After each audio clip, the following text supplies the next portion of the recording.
North Israel पर Hezbollah का हमला हुआ है। इसराइल के मैतुला इलाके में रॉकेट अटैक हो गया। आईडीएफ ने हिजबुल्लाह के रॉकेट को इंटरसेप्ट किया है।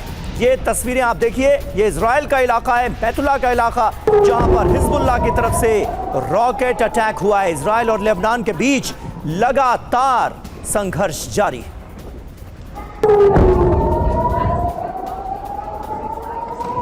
तो देखिए किस तरह से लेबनान की सरजमीन से हिजबुल्लाह की तरफ से रॉकेट अटैक्स किए जा रहे हैं और इजराइल इन रॉकेट्स को हवा में ही नष्ट कर रहा है, इंटरसेप्ट करके। और एक और बड़ी खबर, आईडीएफ पर हिजबुल्लाह का जोरदार पलटवार हुआ।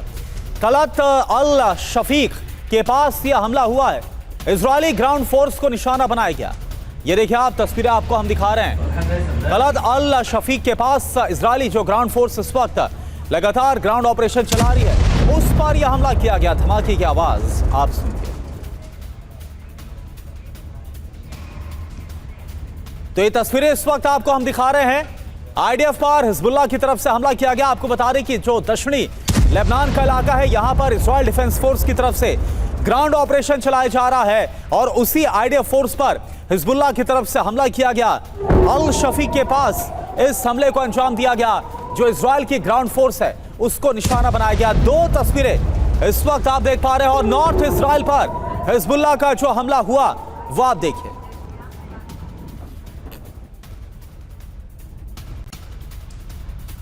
और इस बीच अहम खबर, ईरान के सुप्रीम लीडर मुश्तबा खामनेई की ट्रंप को खुली चेतावनी। ईरान में फूट डालने की कोशिश कर रहा है अमेरिका। देश विरोधी ताकतों के खिलाफ जनता को संदेश दिया है मुश्तबा ने। अमेरिका और इजराइल जंग में नाकाम रहे, ये कहा है। अमेरिका के सामने किसी कीमत पर नहीं झुकने का संदेश मुश्तबा खामनेई की तरफ से दिया गया है।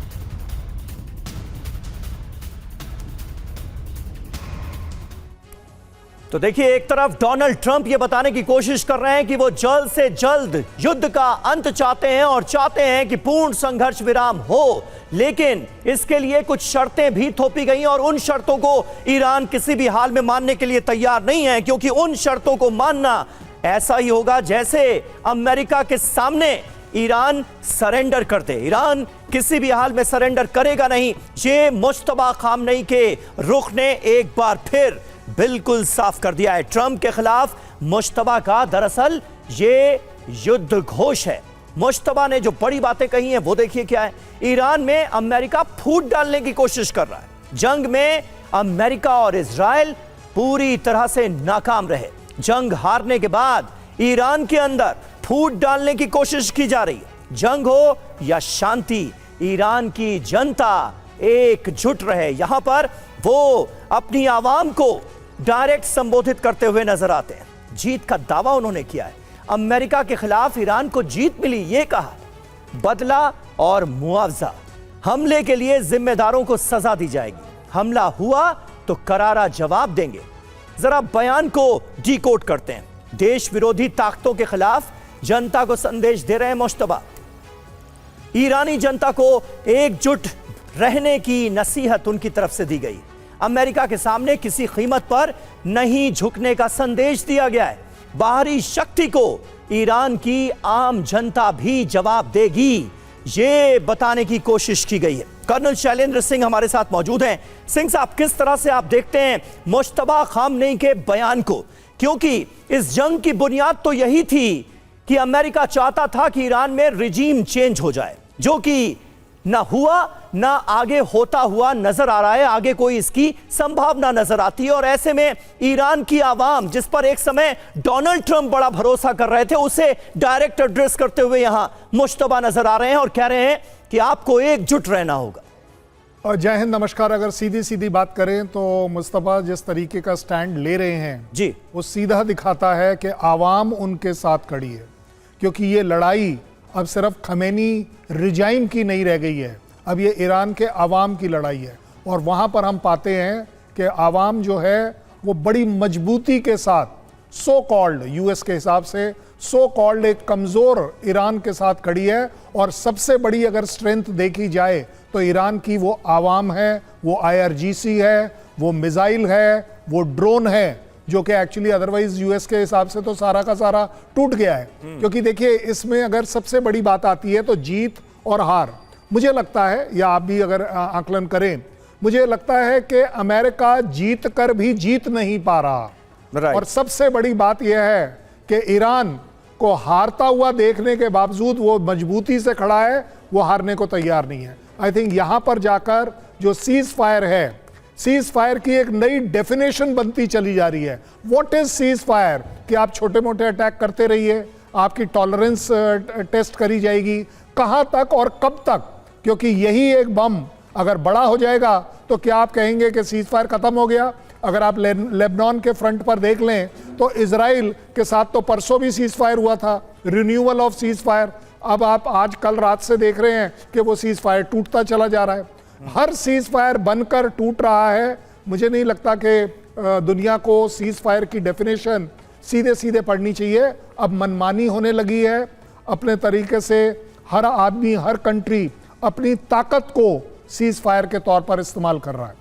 बिल्कुल सर, और हमने तो देखा ही है कि हमले तो हुए ही हैं दोनों तरफ से, फिर चाहे अमेरिका हो या फिर ईरान की तरफ से, तो फिर ये कैसा सीज फायर। एक और बड़ी खबर, मुस्तफा के सलाहकार मोहसिन रजाई की वार्निंग, ईरान पर दबाव बनाना चाहते हैं ट्रंप, ये रजाई की तरफ से कहा गया। डील के ड्राफ्ट में अभी कई बातें तो साफ ही नहीं, ये कहा गया, और लगातार ईरान पर डोनाल्ड ट्रंप दबाव बनाने की कोशिश कर रहे हैं। ये मुस्तफा के सलाहकार हैं, उनकी तरफ से, मोहसिन रजाई की तरफ से ये जो बयान है दिया गया, और ये भी कहा गया कि डील क्या अपने अंतिम रूप में है, ये कहना तो दूर की बात है, बल्कि अभी तो कई बातें ऐसी हैं जो कि साफ ही नहीं हो पाई। और रजाई की तरफ से कहा गया है कि अमेरिका को ईरान की हरी झंडी का इंतजार है। रजाई ने कहा ईरान के अधिकार सुनिश्चित होने तक समझौता नहीं हो सकता।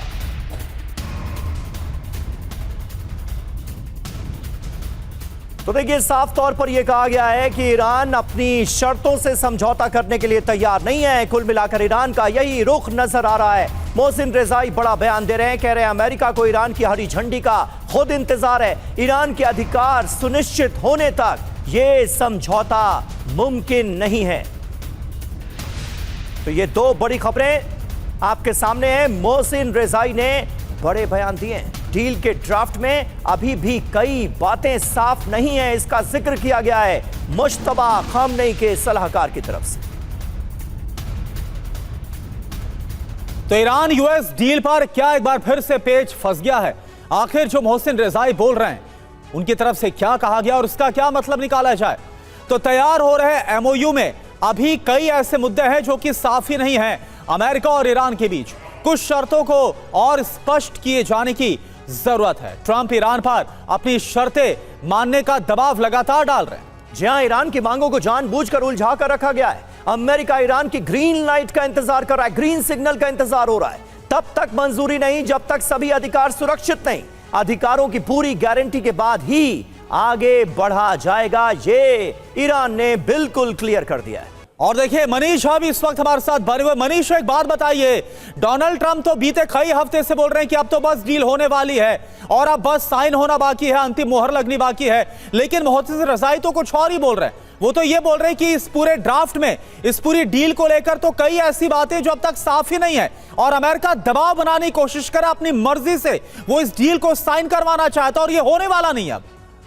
बिल्कुल, देखिए हालात ये हैं कि जैसे जैसे मुश्तबा खामनेई की सेहत सुधरती गई, ठीक उसी तरीके से डोनाल्ड ट्रंप के दावे की जो सेहत है वो बिगड़ती चली गई। और यही वजह है कि आप देखिए कि कहाँ जब पाकिस्तान में नेगोशिएशंस हो रहे थे, उस समय नेगोशिएशन लीड करने वाले जो लोग थे वो पर्दे के पीछे हो गए या फिर इररिलेवेंट हो गए। वह ये कि 28 फरवरी को जब उस समय ईरान के सुप्रीम लीडर आयतुल्लाह खामनेई और दूसरी मिलिट्री की लीडरशिप मारी गई, मुश्तबा खामनेई बुरी तरह से घायल थे, उस समय एक लीडरशिप गैप था जिसको ट्रंप कह रहे थे कि हमने रिजीम चेंज कर दिया। एक खामनेई गए, दूसरे खामनेई गए और अब तीसरे स्तर के रिजीम के लोग हैं वहाँ पर मौजूद हैं। लेकिन जब मुश्तबा खामनेई की सेहत ठीक हो गई, जब उन्होंने कमांड को अपने हाथ में ले लिया, जब वो खुद अपने लोगों से बात करने लगे, तो उन्हें बताया गया कि देखिए अभी खामनेई साहब के मारे 40 दिन भी नहीं बीते हैं और हमारे ही लोग अमेरिकियों के से हाथ मिला रहे हैं पाकिस्तान में। इस बात से मुस्तफा खमनई बेहद नाराज हुए और उसके बाद से आप देखिए किस तरह से कालीबाफ हो, अरागची हो, सब साइड लाइन हो गए और धीरे धीरे खमनई, मुस्तफा और उनके अपने सलाहकार इन्होंने जो है सो फ्रंट सीट ले लिया। और आज हालत यह है कि कहीं से किसी भी तरह के डील की, नेगोशिएशन की अब कोई चर्चा नहीं है। ट्रंप चाहे जो भी दावा करे, अब इन्होंने तय कर लिया है कि हम अपने हार्ड लाइन पर रहेंगे। तो दरअसल ट्रंप ने एक बड़ा काम किया, उन्होंने एक सॉफ्ट खमनई को मार के एक हार्ड खमनई बना दिया, जो अमेरिका के लिए, ईरान के लिए, इजराइल के लिए ज्यादा मुसीबत बनकर अब खड़े हैं। बिल्कुल, ये बहुत बड़ी बात है और इंपॉर्टेंट बात है कि इस जंग से, 40 दिनों की इस जंग से और अभी जो मौजूदा संघर्ष हमें देखने को मिल रहा है, जो तनाव देखने को मिल रहा है, इसका हासिल वसूल हुआ क्या? अमेरिकी नाकेबंदी पर ईरान की चेतावनी सामने आई। हॉर्मुज पर ईरान और ओमान फैसला लेंगे, ये अब्बास अरागची कह रहे हैं, ईरान के विदेश मंत्री। नाकाबंदी सीज फायर का उल्लंघन है, ईरानी विदेश मंत्री ने चेतावनी दी है। तो साफ तौर पर यह बताया गया है कि नाकेबंदी, जो अमेरिकन नेवल ब्लॉकेड है, वो सीज फायर का वायलेशन है, सीज फायर का उल्लंघन है। ईरानी विदेश मंत्री अब्बास अरागची इसे लेकर चेतावनी देते हुए नजर आ रहे हैं। हॉर्मुज पर ईरान और ओमान ही फैसला लेंगे, यह भी उन्होंने कहा।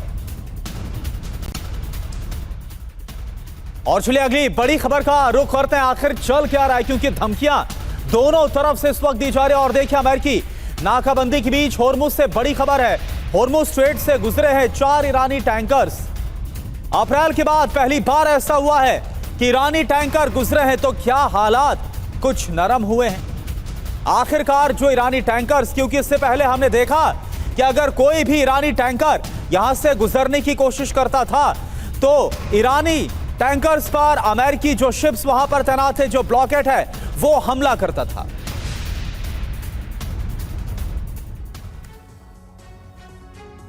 तो देखिए, फिर से हॉर्मुज के नाम शुरू हुआ बारूदी कोहराम। खबर क्या है, ईरानी टैंकर्स ने पार कर लिया हॉर्मुज स्ट्रेट। अप्रैल के बाद पहली बार ईरानी टैंकर्स यहां से गुजरे। 4 ईरानी तेल टैंकर्स ने हॉर्मुज पार किया। समुद्री ट्रैकिंग कंपनी कैप्लर ने यह दावा किया। अब जहाजों के नाम क्या है जो टैंकर्स गुजरे हैं? हिल्डा, अंबर, सिल्विया और हैप्पीनेस, ये जहाजों के नाम है। जहाजों में कितना तेल लदा हुआ है? करीब 70 लाख बैरल तेल इन जहाजों में मौजूद है। जी हां, बड़ी बात तो यह है कि अमेरिकी नाकेबंदी के बाद भी ईरानी जहाज यहां से गुजर रहे हैं। ईरान अब भी निर्यात कर रहा है कच्चा तेल। सवाल यह कि अमेरिकी नाकेबंदी का ईरान पर क्या असर नहीं रह गया है? क्या अमेरिका को उकसाने की कोशिश ईरान की तरफ से की जा रही है? प्रोफेसर संजय भारद्वाज, किस तरह से आप इस डेवलपमेंट को देखते हैं? कुछ दिनों पहले तक तो यह कल्पना भी नहीं की जा सकती थी कि अमेरिकन नेवल ब्लॉकेड के चलते ईरानी जहाज, ईरानी टैंकर्स हॉर्मुज स्ट्रेट को पार करेंगे, लेकिन अब ऐसा हो रहा है। क्या अमेरिका ने जानबूझकर यह ढील दी है?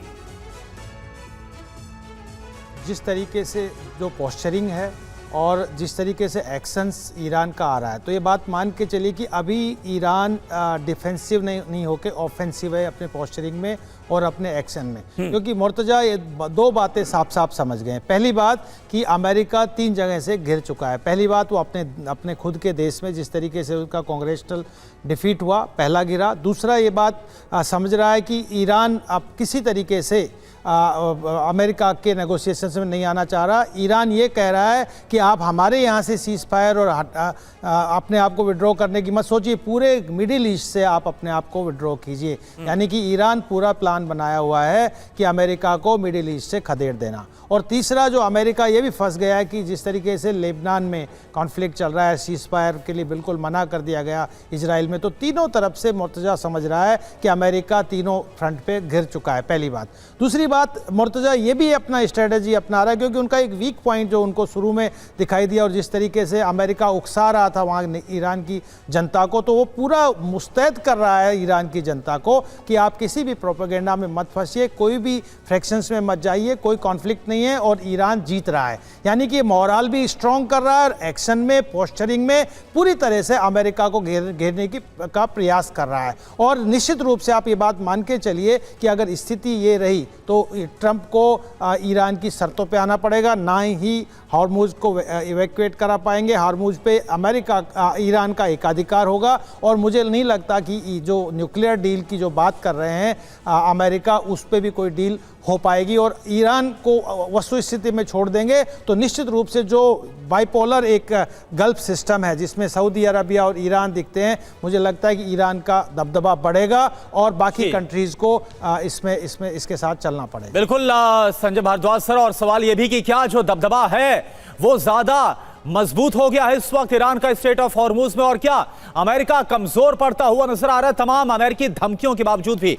एक और बड़ी खबर, ईरान पर 2 अप्रैल को हुए हमले का नया वीडियो आपको दिखाते हैं। ईरान पर अमेरिकी हमले का ये नया वीडियो है, ईरान के करज ब्रिज पर हमले का ये वीडियो है, आपको ये दिखा रहे हैं वीडियो। देखिए करज ब्रिज जिसे पूरी तरह से तबाह कर दिया गया था, और हमारी संवाददाता सुमेरा खान भी जब पहुंची हुई थी तब उन्होंने बकायदा इस ब्रिज के पास से रिपोर्टिंग करके दिखाया था कि मौजूदा हालात क्या है। और ये 2 अप्रैल का ये वीडियो है जब इस ब्रिज पर हमला हुआ था और कैसे पूरा ब्रिज तबाह कर दिया गया था। बहुत अहम ये ब्रिज कनेक्टिविटी के लिहाज से, और इसे सबसे पहले जो 2 अप्रैल को हमले में तबाह किया गया था ये आप देखिए, और इसके बाद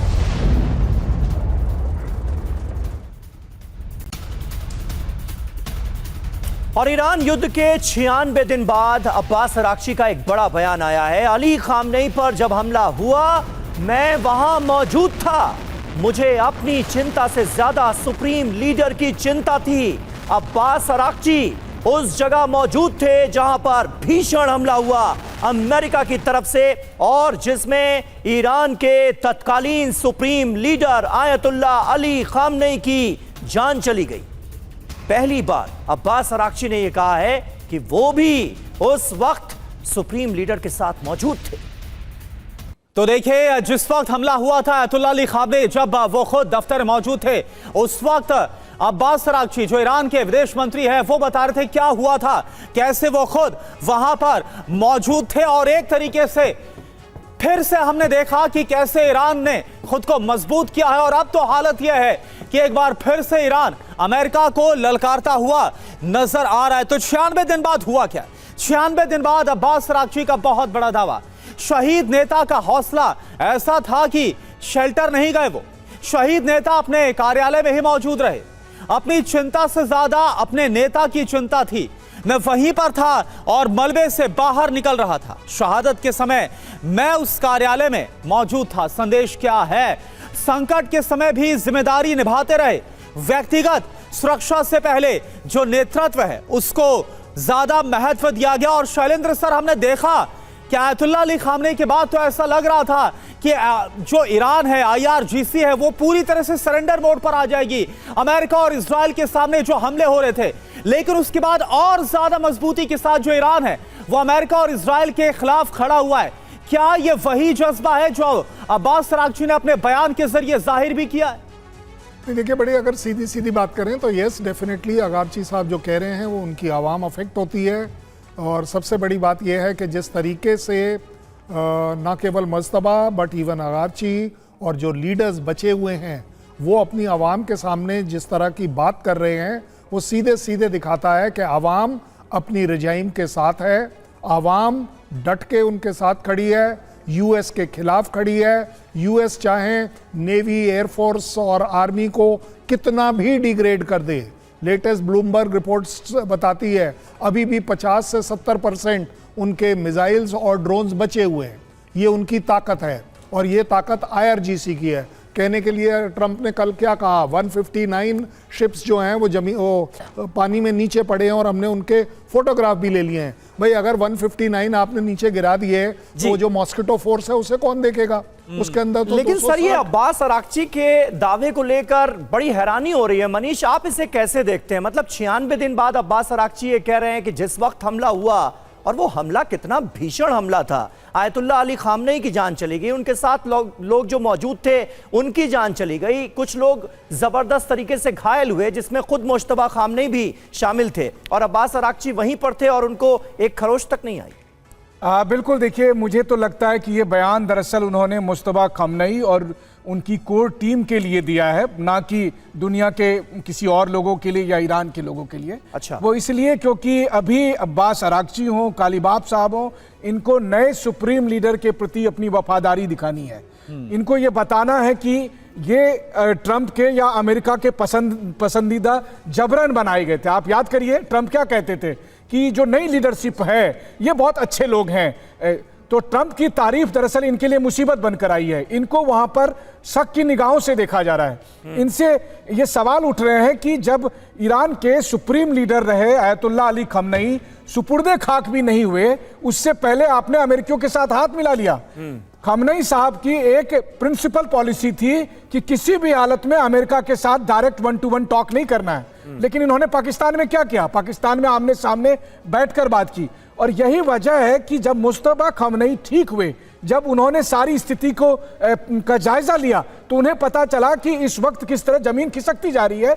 वो इसलिए क्योंकि ट्रंप इनसे डील कर रहे हैं और ये अपने आप को ज्यादा नरमपंथी बना रहे हैं, ये अपने आप को दुनिया के लिए ज्यादा एक्सेप्टेबल बनाने में लगे हैं। ये बात उन्हें रास नहीं आई और इसीलिए इन सबको साइडलाइन किया गया है। और यही वजह है कि अभी ये सब अपनी वफादारी दिखा रहे हैं कि देखो जी, जिस समय सुप्रीम लीडर मारे गए मैं तो इतना जार जार करके रोया कि एक हफ्ते तक मैंने खाना नहीं खाया था, एक हफ्ते तक मैंने सांस नहीं ली थी, वगैरह वगैरह, ताकि वो बता सकें कि आपके अब्बा हुजूर और लीडर के प्रति हम कितने वफादार हैं।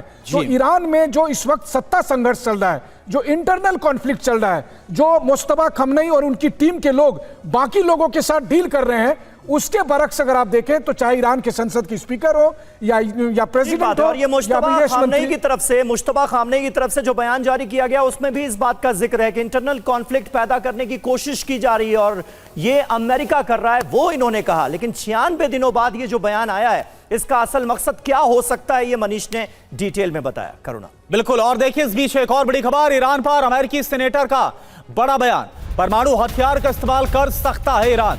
ईरान के पास परमाणु हथियार नहीं होने चाहिए। ईरानी शासन के खिलाफ ट्रंप की नीति सही है, यह टॉमी टबरविले की तरफ से कहा गया।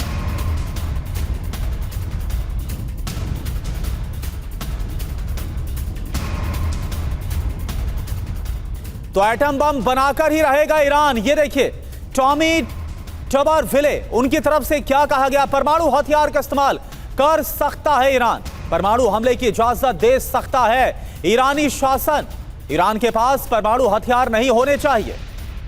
जी हां, ईरानी न्यूक्लियर प्रोग्राम दुनिया के लिए बड़ा खतरा है, यह कहा गया है। ईरान लंबे समय से परमाणु कार्यक्रम चला रहा है। बड़ी बात यह है कि ईरान के पास मिसाइलों का जखीरा मौजूद है, दूर तक हमले करने में ईरान सक्षम है। अब सवाल क्या है, ईरान परमाणु संपन्न बना तो यूरोप तक क्या खतरा नजर आएगा? और संजय भारद्वाज सर इस वक्त हमारे साथ मौजूद हैं। संजय भारद्वाज सर, इस बयान को कैसे देखा जाए? क्योंकि कहां तो ये बात हो रही है कि अमेरिका कई बार दावा कर देता है कि ईरान तो अपना जो पूरा एनरिच्ड यूरेनियम है वो तक सौंपने के लिए तैयार, इधर ईरान अभी बोल रहा है कि ऐसा कुछ भी नहीं है और अब तक जो यूरेनियम है वो 60% तक एनरिच किया गया और अब तो बात आ रही है कि ईरान परमाणु हथियार तक बना सकता है।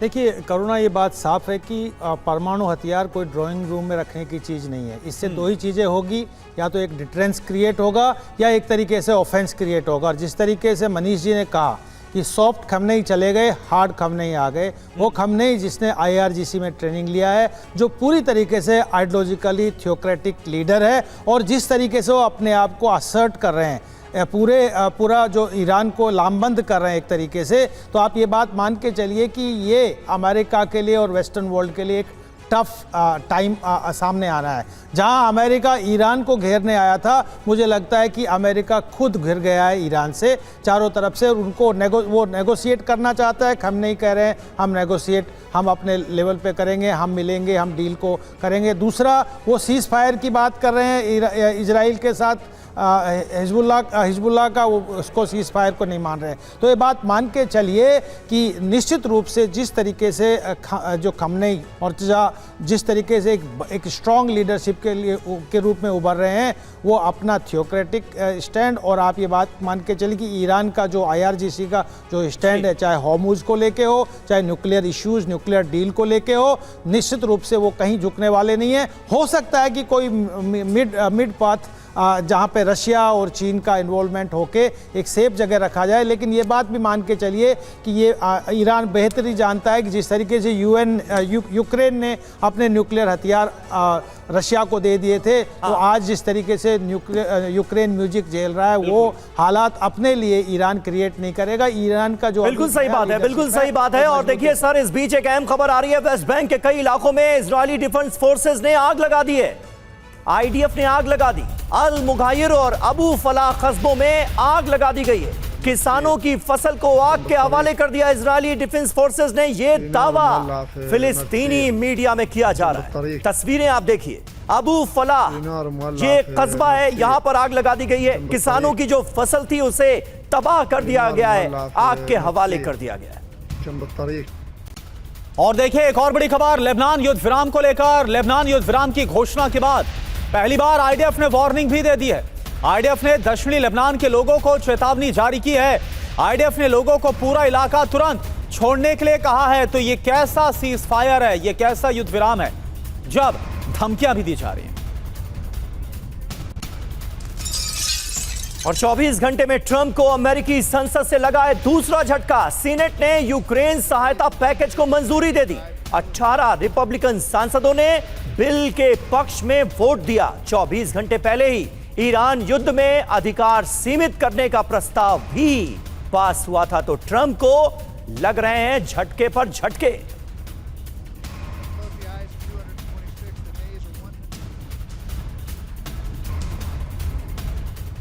तो 24 घंटे में ट्रंप को लगा है दूसरा झटका। 226 वोटों से यूक्रेन सहायता पैकेज पास हो गया। विरोध में 195 वोट पड़ गए। 18 रिपब्लिकन सांसदों ने डेमोक्रेटिक पार्टी का साथ दिया है। सोचिए ये कितना बड़ा झटका है ट्रंप के लिए। पैकेज में 1.5 अरब डॉलर से ज्यादा सैन्य सहायता का प्रस्ताव है। रूस पर नए प्रतिबंध और यूक्रेन को कर्ज सहायता का प्रपोजल रखा गया है। बिल्कुल, व्हाइट हाउस ने कहा क्या है आप ये देखिए। बिल ट्रंप की युद्ध खत्म करने की रणनीति को कमजोर करेगा। ट्रंप ने संकेत दिया कि बिल उनके पास पहुंचने पर वीटो संभव है। मनीष झा हमारे साथ मौजूद हैं। मनीष, डोनाल्ड ट्रंप निकले तो थे ईरान में रिजीम चेंज करने, वो तो हुआ नहीं, दूर दूर तक आसार नहीं है। अमेरिका में ही रिजीम चेंज का माहौल तो नहीं बनने लगा है? आसार हैं, और हालांकि ये बात ट्रंप खुद भी कह रहे हैं कि उनको मिड टर्म इलेक्शन के परिणामों की परवाह नहीं है। इस बात को वो समझते हैं। लेकिन आप ये भी देखिए कि अमेरिकी सिस्टम में कितना बड़ा विरोधाभास है कि एक तरफ अमेरिका के संसद में ये प्रस्ताव पारित होता है कि ईरान में युद्ध नहीं होना चाहिए, लेकिन वहीं दूसरी तरफ वही संसद यूक्रेन में हथियार देने के लिए प्रस्ताव को पारित करती है। यानी उन्हें वो युद्ध पसंद है जिसमें अमेरिका डायरेक्ट पार्टिसिपेट ना करे, लेकिन उसमें मुनाफा हो, उसमें धंधा चलता रहे, उसमें हथियार बेचकर कमाई हो। लेकिन उसे वो युद्ध पसंद नहीं है जिसमें अमेरिकी खुद रिस्क में आ जाएं, जहां अमेरिका पर खुद हमला हो। और इसीलिए अमेरिका ने अपने ओरिजिनल कैरेक्टर को यहां पर शो किया है कि उनको जंग चाहिए। ऐसा नहीं है कि अमेरिकी संसद को, अमेरिकी जनता को जंग नहीं चाहिए। अमेरिकी संसद को, जनता को जंग चाहिए, लेकिन वो जंग चाहिए जिसमें मारे कोई और लोग जाएं, जिसमें अमेरिकी नहीं मारे जाएं और मुनाफा केवल अमेरिकी कंपनियों को हो। लेकिन हाँ, एक बात जरूर है कि वो जितना आसानी से समझते हैं इतने आसानी से अब होने वाला नहीं है, क्योंकि पिछले कुछ सालों में जिस तरह से अमेरिकी वर्चस्व टूटा है, अब दूसरे प्लेयर्स भी अपने हिसाब से इस पूरे कॉन्फ्लिक्ट को ले रहे हैं, फिर चाहे वो ईरान हो, फिर चाहे वो रूस हो। और इसीलिए अमेरिकी संसदों के प्रस्ताव, अमेरिकी संसद के बहुत सारे प्रस्ताव नाकाम साबित हुए। बिल्कुल, और ईरान को लेकर हालांकि झटका जरूर मिला डोनाल्ड ट्रंप को, लेकिन अब जिक्र हो रहा है जो वीटो पावर अमेरिकी राष्ट्रपति डोनाल्ड ट्रंप के पास मौजूद है। देखना होगा कि वो क्या करते हैं, क्या फैसले को मानते हैं या फिर अपने हिसाब से ही जो फैसले हैं वो लेते चले जाएंगे। बहुत बहुत शुक्रिया आप सभी का हमसे जुड़ने के लिए, बात करने